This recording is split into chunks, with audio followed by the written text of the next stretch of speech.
On today's episode of Behind the Role, you'll be hearing from Declan Walsh. Declan is a Director of Real Estate Funds Management at QIC.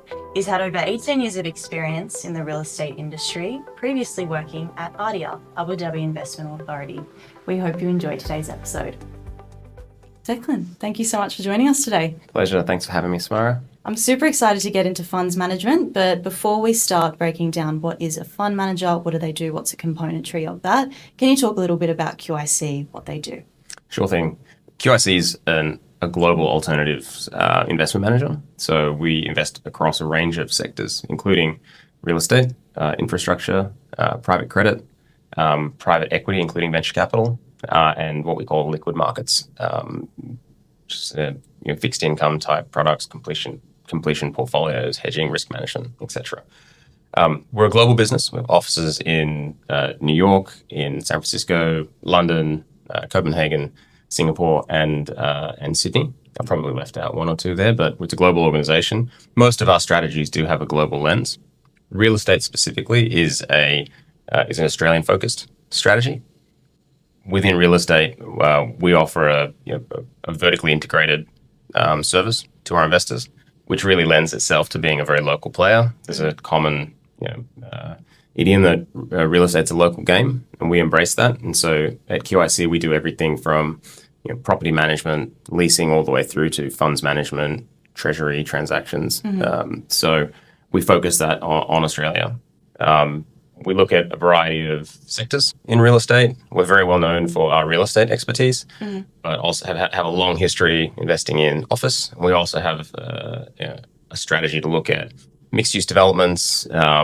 We're identifying new opportunities in areas like life sciences and residential in particular. So yeah, interesting. Can you talk to us a little bit more about the life sciences stuff and I guess your conviction in that area?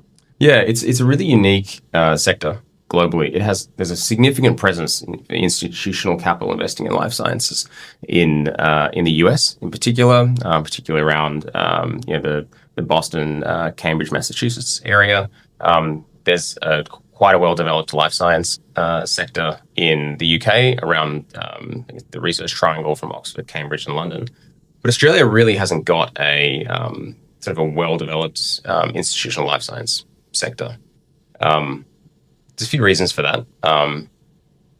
One of them is that the transition from research into commercialization in Australia arguably has been lacking relative to places like Boston and in the UK.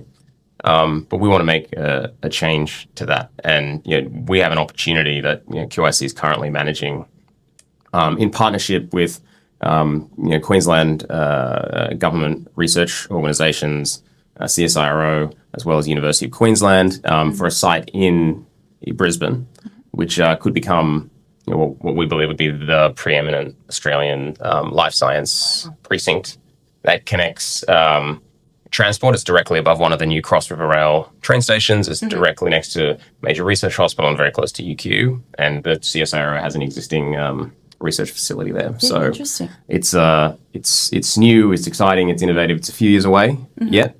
But it goes to the thing that we always have to make sure that we do at QIC is we bring those ideas, bring those opportunities and translate them into feasible, executable investment opportunities for our capital. Yeah, amazing. And then I might just segue into funds management in particular. Sure. Can you talk to us about what are the components of a fund manager? What do they actually do? Kind of dialing that down for someone who doesn't understand much about funds management.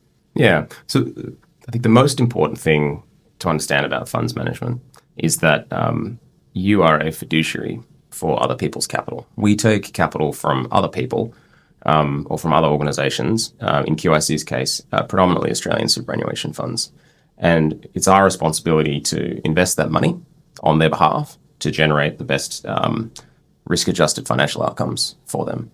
And sure, the golden rule of funds management is never losing sight of who your fiduciary obligation is, who you owe your duty of care to, and that's your investors.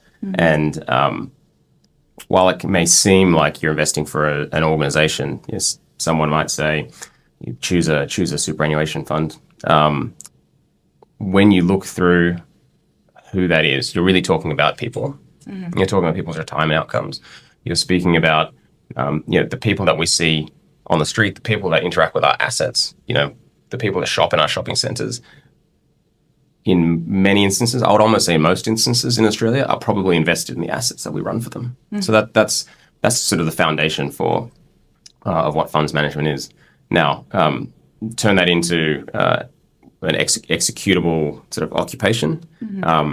We have at QIC in real estate, we have a developed expertise in this sector, and so we are constantly on the lookout for the opportunities that will deliver outstanding risk-adjusted returns for given strategies. That could be core or core plus or value add, depending on the appetite of an investor.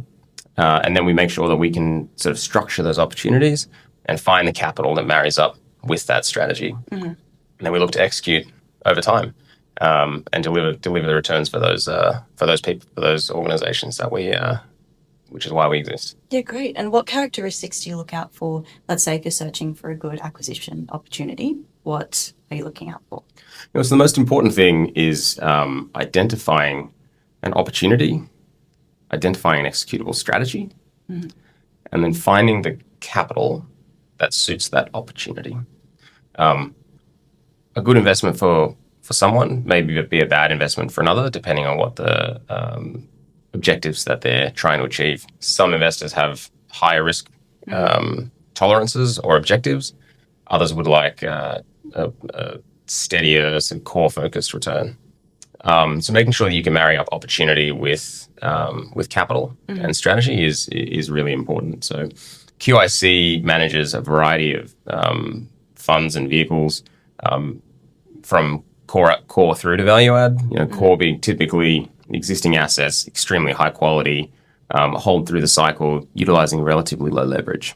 A value add opportunity may be identifying an asset that perhaps isn't as high quality, but has a defined strategy or that can be executed to improve that asset quality, reposition the income potential of that asset, and perhaps utilize a high leverage strategy to drive those returns and then exit, because it may not be an asset they want to hold for a long time. Okay. So there's a couple of examples of how you can, neither of those opportunities is better than the other. It's all about finding the group or the person or the organization that had the capital that is well suited to it. Matching it up. Yeah. And we've just done an episode on development, so I'd love if you can hone in on the value add opportunities. What type of work are you doing? A lot is probably the short answer. So one of the wonderful things about real estate is that, it's a tangible asset class, and it's something that you can create. It interacts, it creates public realm. It's something that people interact with all the time. It's not, trading fixed income instruments or equities. And by its nature of being a physical asset, it requires constant care and review. So whether you have the best office building, the most high-profile office building in Sydney, it requires you to periodically be spending capital, adding value to it through lobby refurbishments or lift improvements or improving ESG standards. For some assets, it's more obvious than others. The reality is that, again, let's focus on the office sector. No one develops B-grade assets. Everyone develops premium or A-grade assets. But over time, it usually turns out that a premium grade asset or A-grade asset may eventually become a B-grade asset, just with the progression of technology and wear and tear and the like. But that doesn't mean that those assets don't have a future or shouldn't be occupied or are not capable of generating a return to investors. So I had a university professor who told me that the honest way to make money in real estate was actually through value add and core plus, because you can take something, make it better, and then and leave, hopefully generate a good return, but also leave something for the community. Yeah, okay. And I'd love to hone in on ESG. Could you talk to us about QIC's involvement in the ESG space? ESG is an absolute primary focus for QIC. We're a fund manager. We have an obligation to look out for our investors, but looking out for our investors is also looking out for our communities. and also making sure that we maintain the social license to continue to do what we do. And again, looking at real estate as a tangible asset class. If you're not contributing to the public spaces that we exist in, then I guess you partly lose the social license that you have to operate. A big part of pushing ESG, ESG is actually, it's not strictly about warm fuzzy feelings. Actually, the reality is that ESG is a non-negotiable in the investment market that we exist in, because occupiers demand it, investors demand it, and so we expect that investing in ESG is actually driving a commercial outcome, as well as being the right thing to do for our communities, for our world. You can, typically speaking, you can see ESG or high sustainable assets with high sustainability credentials typically outperform ones that don't. So we've got this dual focus on making sure that we do the right things for our communities, leaving our world to be a better place, while also making sure that we maximize the commercial outcomes to our investors by having that really diligent focus on ESG. And do you think that's been a particularly recent change, the landscape evolving to see ESG becoming more of a necessity rather than just a box to tick? Yeah, I mean, ESG has been an area that's evolved over probably the last couple of decades. So I think that we've had a different markets and different sectors have had a different focus on it at different points in time. But I think that the reality is that the world has, for a long time now, believed that people in a capitalist economy have an obligation to do more than only make money. We need to look at contributing beyond as well. So I don't think it's necessary. So you make the world a better place, but also generate some good returns for people at the same time. Definitely. Yeah. Now that we've discussed a little bit about QIC, could you go all the way back to the beginning, talk to us about yourself, give us some background, what you studied, your career journey, and how that segued into your current role? Yeah. I like to think that I've had a fairly varied career. For one, I spent, going all the way back, I spent 14 years of my childhood growing up in China. I came to Australia and finished high school, and then I went to university at UTS. So we share something in common there. Yes. Studied a property economics degree, and from there I got my first job at Jones Lang LaSalle, and I was a valuer. Effectively, consultant service provider. That was a great grounding and training in direct assets. After sort of 4 years there, I transitioned. I felt like I wanted to be closer to the assets and making the investment decisions as opposed to advising someone else. And so I moved into a capital transactions role at Lendlease, servicing the investment management business there. One thing that I feel very strongly about actually is ongoing professional education. And so I made a decision after several years of working to do a postgrad degree. And so I flew to the UK and did an MPhil in real estate finance at University of Cambridge, which was a phenomenal experience, an incredible challenge, and a real eye-opener from looking at how the world that invests in real estate, and seeing the perspectives of people that come from across the world to a university in a small town in the UK. From there, I had another transition in my career. I went from effectively a consultant to an investor to a manager, and then I ended up moving to the Middle East. Wow. And took up a role at the Abu Dhabi Investment Authority in their Asia real estate investment team. Again, if you look at sort of the breadth and depth of perspective that you get at a global organization like that, I was investing in places like China and India, as well as Australia and New Zealand. So I guess taking the things that I knew really well and having developed early in my career in Australia, again, taking that over to the Middle East, where I helped them with the investments in Australia and New Zealand, while also broadening my horizons to manage investments in China and India. when I was at ADIA, the acronym for the Abu Dhabi Investment Authority. I expanded sort of my coverage of investment styles in real estate to include listed real estate, as well as real estate private credit, on top of the real estate private equity that I had kind of grown up with in Australia. And then after 12 years in the Middle East, I thought it might be time to come home. Yeah. And found this great opportunity at QIC, and so went from an investor back to a fund manager. Wow. And now running a 17-man team, which is trying to deliver for our investors. Yeah, wow. You've gone around the world, figuratively and literally. Yeah. I think there's not. I actually regularly get questions from people who are earlier in their career, and I never profess to know the answer. Mm-hmm. But the question I regularly get is, should I go overseas? For me, you don't have to go overseas. You don't have to do postgraduate study. But all of those things, if you believe that it will be rewarding to you, if you believe it will contribute to your development, then it's certainly something that is worth pursuing. Yeah. It won't hurt you. You don't have to do it. But from my perspective, I loved the idea of a new horizon, a new approach, a new challenge. And I saw a pathway. I also just wanted to live overseas, try something different. I thought that pathway was a great one for me, and I think it's worked out. Yeah.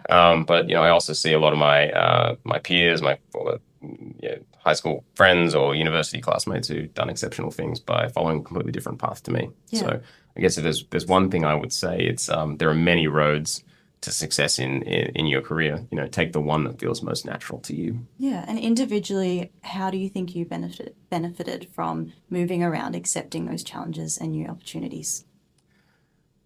I benefited immensely. I would say that probably the most difficult thing about it is pushing yourself into discomfort. Mm-hmm. I probably now look at it and say that it's difficult to advance or to grow without having a healthy tolerance for discomfort. Yeah. And so when I had a private equity real estate background, yet I was tasked when I moved to the Middle East of looking after listed real estate. It wasn't an area which I had a natural expertise. Mm-hmm. And frankly, that was pretty nerve-wracking. But I guess my mindset, was to, if I don't know something, I need to do everything I can to make sure that I find out.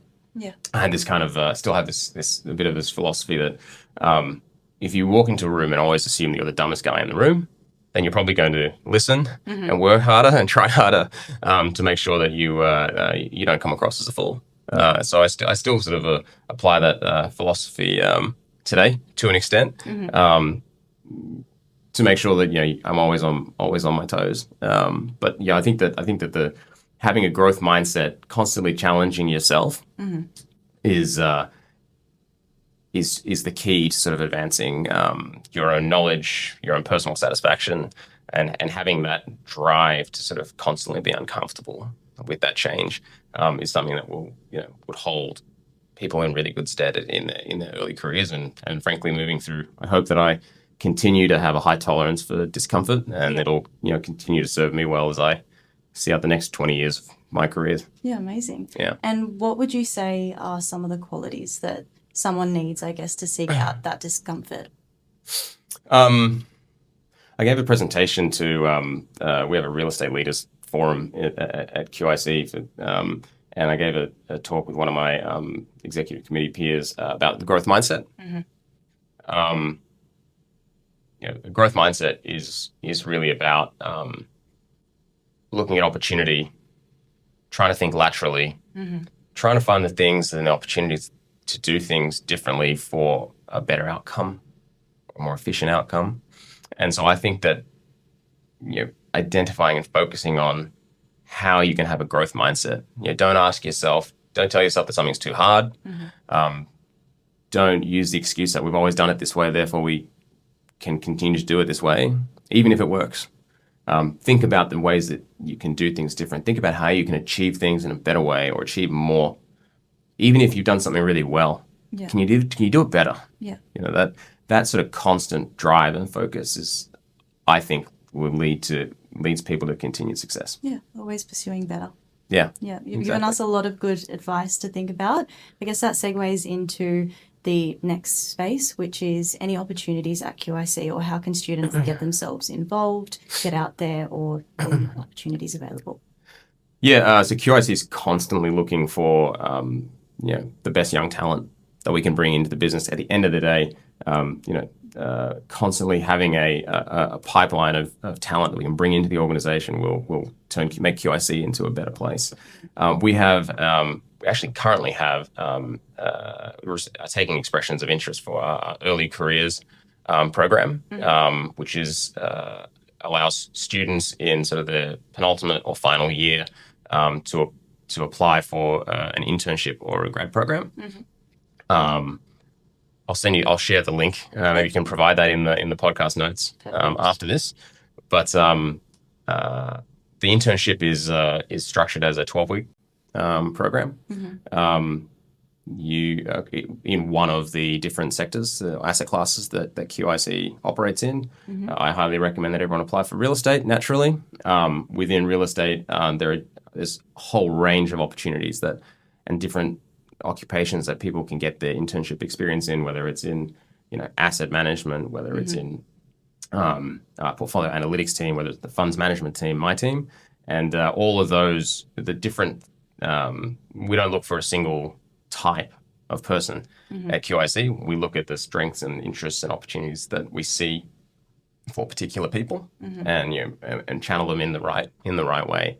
If it's coming into, say, the funds management team, my team, we're looking for highly numerate, highly analytical people who like doing things like financial modeling.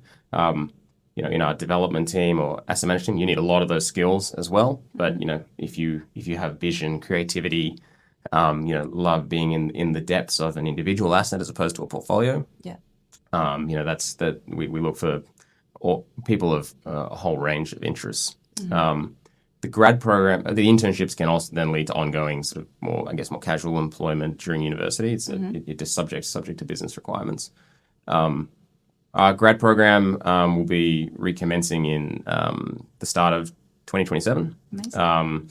Grad program will, speaking to real estate, we'll identify the right people for the business needs and put them into the areas of our business that they prefer and that where we need them. And there'll be a rotation program over a year, as well as specific on the ground, in the office and external training. So I'm really excited. I'm an advocate for our internship and our grad program. So there's opportunity, and I encourage anyone who's listening to this podcast to apply. Yeah, great. I will say a credit to PropConnex. QIC is actually using PropConnex as one of its primary sort of filtering avenues for our internship and our grad program. So I'd encourage anyone listening to this podcast to make sure you participate and work really hard to get it done. And having been a judge at the national finals for PropConnex, I was really blown away by the quality. Yeah, can you tell us a bit more about that? I can tell you that the students that I saw presenting at PropConnex last year were far more impressive than I was as a student. So the bar is high, but it's really interesting to see how these student teams interpreted. Everyone was asked a question or given a scenario, and the breadth of answers was wide. Yeah. And frankly, no one got it wrong. The ideas were all really valid. The underwriting was thoughtful. The presentations were in PowerPoint form, in verbal presentation form, were excellent. So I'd say that it's an incredible way to distinguish yourself in a really competitive job environment to do something like PropConnex. Yeah, and any advice for any students that are potentially on the fence about doing the competition? Yeah, my advice is to do it. Plain and simple. Yeah, we spoke about this a little bit before we started today, but uh,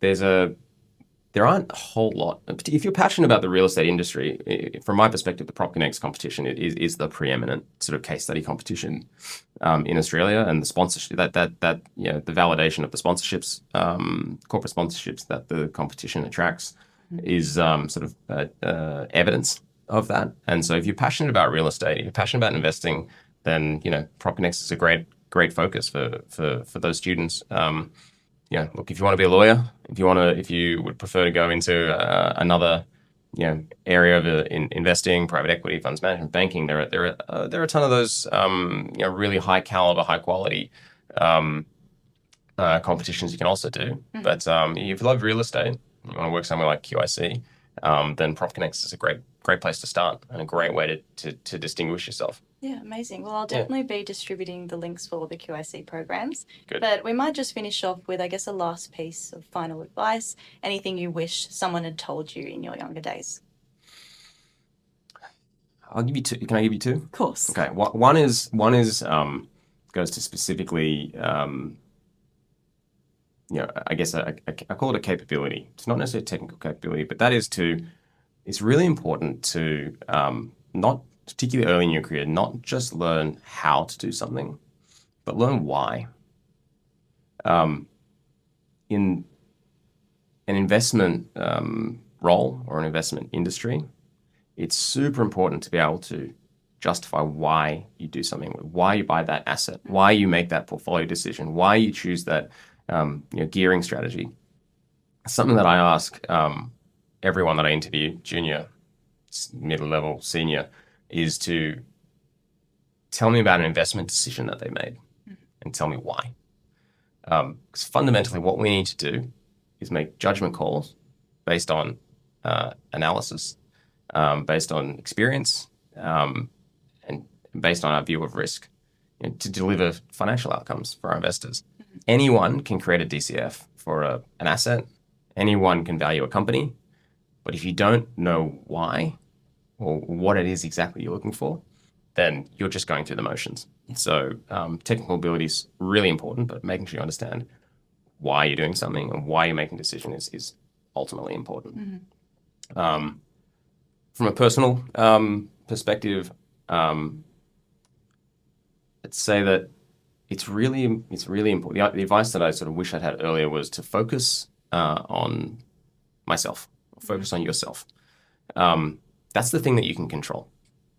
Put yourself in a position, think deeply about the opportunities that you have and execute on them, whether it's to find a role with a team that you love, that you find really rewarding. Try not to compare yourself to your friend who just got a new job and a bit more money, and that's good for them. If you focus on yourself, the things that make you happy, the growth that you can achieve, the ways that you can differentiate yourself, the broad world of different opportunities you can have to, for me, it was to go study in the UK and then to go live in the Middle East. Those are the things that I thought about. So I would say, focus on you, focus on the things that you can control. And as long as you can, it makes it easier for you to be happy. And if you're happy, then you're more likely to be successful. Amazing. Well, I've definitely learned so much from our conversation, and I think our listeners will as well. Thank you so much for coming on today. It's a pleasure. Thanks, Samara. Thank you. Thanks for tuning in to PropConnex Spotlight. Stay tuned for more episodes as we continue going behind the role with professionals shaping the real estate industry.